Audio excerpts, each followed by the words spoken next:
Students, now I am going to discuss question number 6 and 7 of exercise 7.4.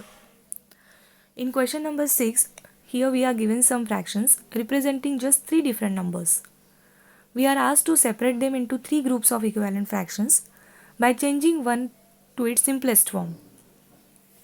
Here you can see some fractions. First of all, we can reduce them into the simplest form, and then we have to make a group of equivalent fraction. Now children, look at this fraction. It's a 2 by 12. In this fraction, if you divide both numerator and denominator by 2, what will you get? 1 by 6, right? If you reduce this fraction 10 by 60 to its simplest form, here again you will get 1 by 6. 16 by 96, 12 by 72 and 3 by 18. These fractions are also represent the value 1 by 6. It means they are equivalent fractions, right? So we can make a group of them as they are having same value, that is 1 by 6.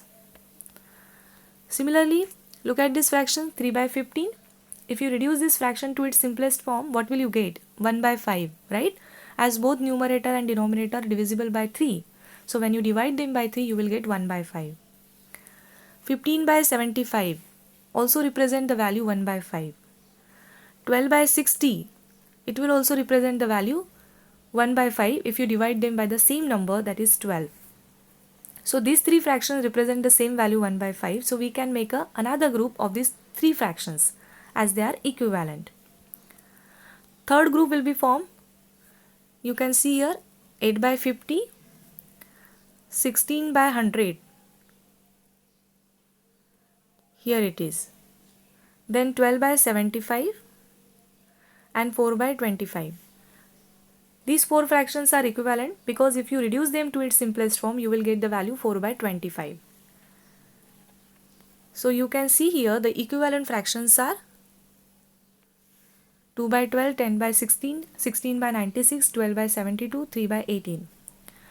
As here all the fractions represent the same value, that is 1 by 6.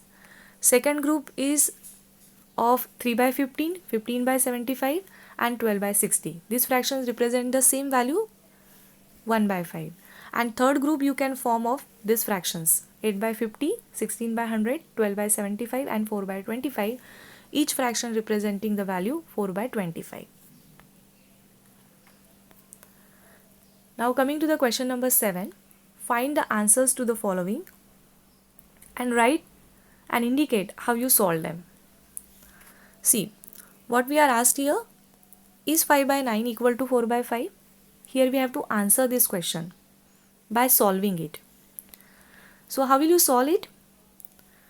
Children, in the previous video we have seen already that when we have two fractions having different numerators and denominators, we always cross multiply, right? So by cross multiplying, what we will get? 5 into 5, 25 and 9 into 4, 36. Now 25 is not equal to 36. Hence, 5 by 9 is not equal to 4 by 5. Is 9 by 16 equal to 5 by 9? Let's see. Let us cross multiply first. If you cross multiply, what will you get? 9 into 9, 81. And 5 into 16, 80. But since 81 is not equal to 80, hence 9 by 16 is not equal to 5 by 9. This is the simplest way to solve. See one more example. Is 4 by 5 equal to 16 by 20? Let us cross multiply. If you multiply 4 and 20, what will you get? 80. If you multiply 16 and 5, what will you get? Again it will be again it is 80. Since 80 is equal to 80, we can say that fraction 4 by 5 is equal to 16 by 20. So likewise you can do the last one.